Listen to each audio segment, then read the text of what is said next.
calling docket number 21006-652, People versus Jennifer Crumbley, and docket number 21006-651, People versus James Crumbley. Please put appearances on the record, starting with the prosecuting attorney.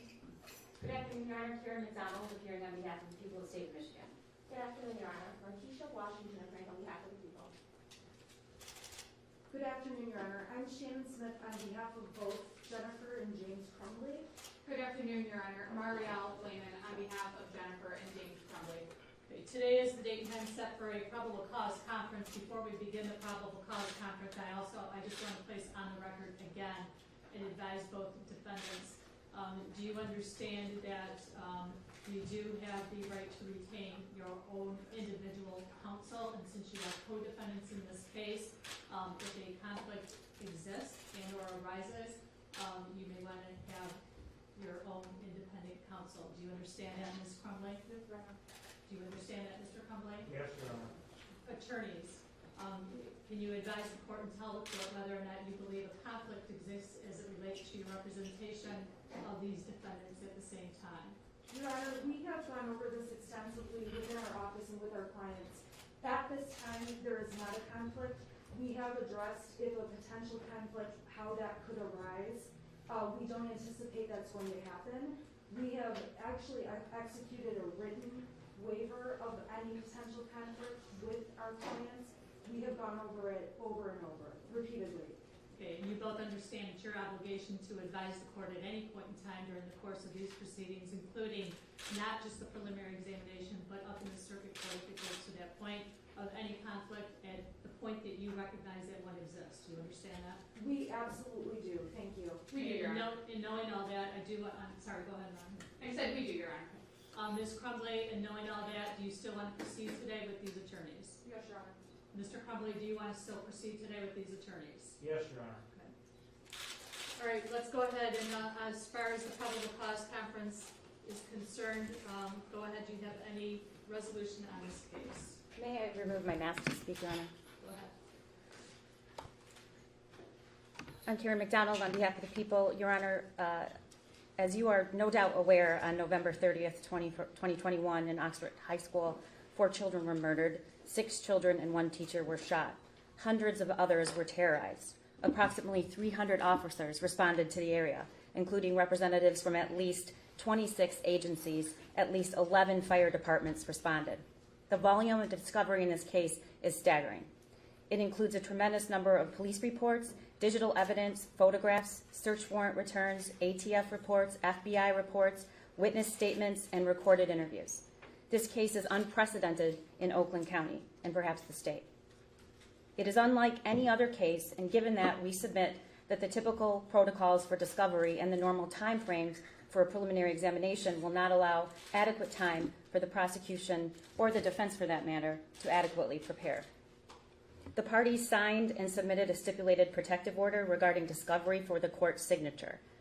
I will note for the record that the people, and our position is that those sensitive digital and video material that indicate the actual shooting and injuries will not be released and can be viewed at our office, and defense counsel agrees. We've also put in place a protective order for all the rest of the evidence and documents so that it's not leaked on behalf of the victims in this case.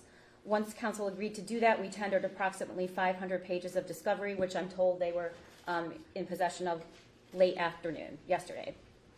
That was simply the first wave of data that we have, Your Honor. We've received another 40 gigabytes of data consisting of additional reports, recordings of witness interviews, surveillance videos, and witness statements, all of which must be reviewed and tendered. So we do not have all of the discovery. We approximate, we probably have a third of it. As you know, there are a lot of witnesses to interview, and that is ongoing. The Oakland County Sheriff's Office has been working around the clock to provide us with digital evidence obtained from electronic devices seized during this investigation. That evidence will be voluminous as well, and we don't have it in our possession. Our detective here, the officer in charge, can tell you he's worked around the clock, and most of his agency has as well as other agencies. As a result, we're asking this court to find good cause to waive the 21 days and adjourn the probable cause conference until after the new year to allow the parties to receive and review these statements. We anticipate being ready to present the preliminary exam in February, Your Honor. And lastly, as the court knows, these children's and family, these funerals have just recently concluded. The prosecutor's office has a lot of work to do with a lot of the victims and the families, and we do not think it's in their best interest or in the interest of justice to do that during the holiday season. There are several witnesses to prepare, and we want to make sure that we are prepared to go forward on the date and time set for the preliminary examination. We anticipate that it will be 15 to 20 witnesses and that it will take 3 to 5 days. Anything on behalf of the defense attorneys relative to the request, number one, for the request for the adjournment for the preliminary examination, as well as number two, you want to place the stipulation on the record as it relates to the request of protective order? Good afternoon, Your Honor. The defense does acknowledge receipt of the discovery that the prosecutor described. We are not objecting to the adjournment. In fact, we're joining in the request for the adjournment. And we did review and sign the protective order. We don't have any objection to the protective order. So I do have a copy of a protective order that was provided to the court on December 13th at about 11:30 a.m. For each case, based upon the stipulations that were placed upon the record by both attorneys. I will go ahead and sign that protective order for both cases.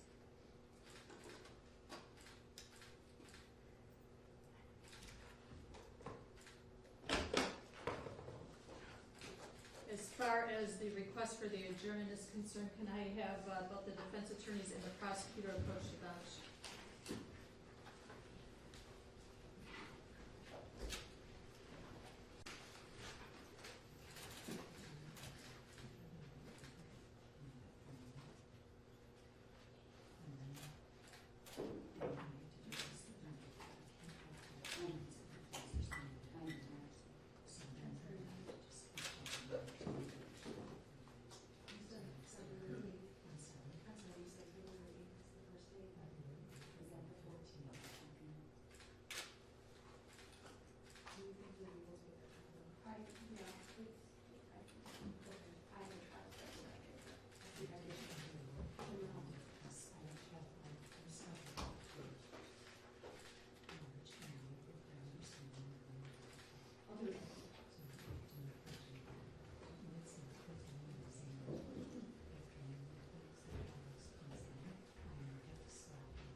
Okay, after discussions with all counsel at the bench relative to the preliminary examination, which by the way is currently scheduled for the 22nd of December, there has been a request for an adjournment. Both parties are stipulating, are agreeing to that. I do need to place the waiver on the record. Mr. Crumbley, is he ready? Mr. Crumbley, do you understand that you do have a right to a preliminary examination within 14 to 21 days of the date of the arraignment, and that if I grant a request for the adjournment of the preliminary examination, you will not have it during that period of time? Do you understand that? Yes, I do, Your And Honor. are you willing to waive that right at this time? Yes, I do, Your Honor. And Ms. Crumbley, do you also understand that you do have a right to a preliminary examination within 14 to 21 days of the date of the arraignment, and that if I grant the request for the adjournment, you will not have your preliminary examination within that period of time? Do you understand that right? Yes, sir. And are you willing to waive that right? Yes, sir. The court will go ahead and reset the preliminary examination for February 8th at 1:15. At this time, that's the only date I'm giving you. If it appears that we need additional days, then we'll deal with that on the 8th, based upon the availability of the court's calendar. Please make sure that you are all prepared to proceed to exam on that date and time with appropriate exhibits. If you want to have exhibits marked ahead of time, all you need to do is contact my court recorder, and that can you can have that accomplished. Okay, any argument on bond? Your Honor, not at this time. However, the defense will likely be filing a motion regarding bond. You're going to file a motion regarding bond? Yes. Okay. Well, file that motion, and then is that something you want the court to address on the 8th? Your Honor, is there a possibility of getting a motion date before the 8th?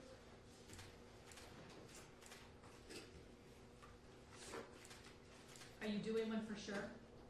Yes. Are you definitely filing Yeah, a we motion? just need to get a little bit more of the discovery, but yes.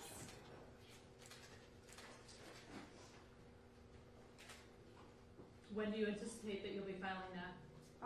It depends when we get some discovery, hopefully within a week.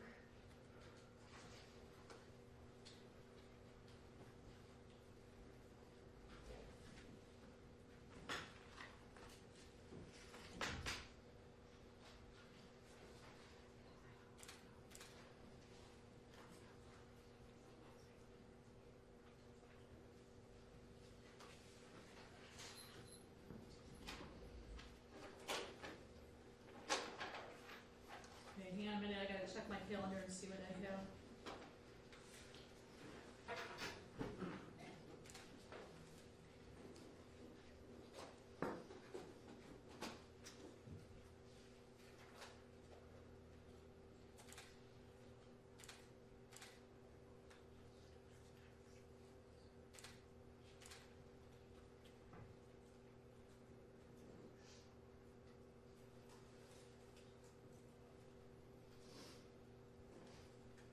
Or check PM, to Jennifer's people.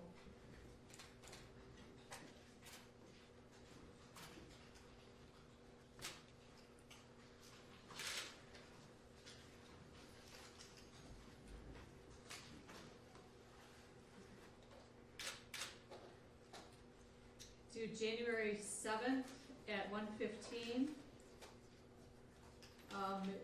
You file the motion, make sure you comply with the Michigan court rules in terms of filing the motion and providing the judge's copy if there's a response, and the prosecutor must also comply with the court rules in terms of filing the response. Okay, anything else?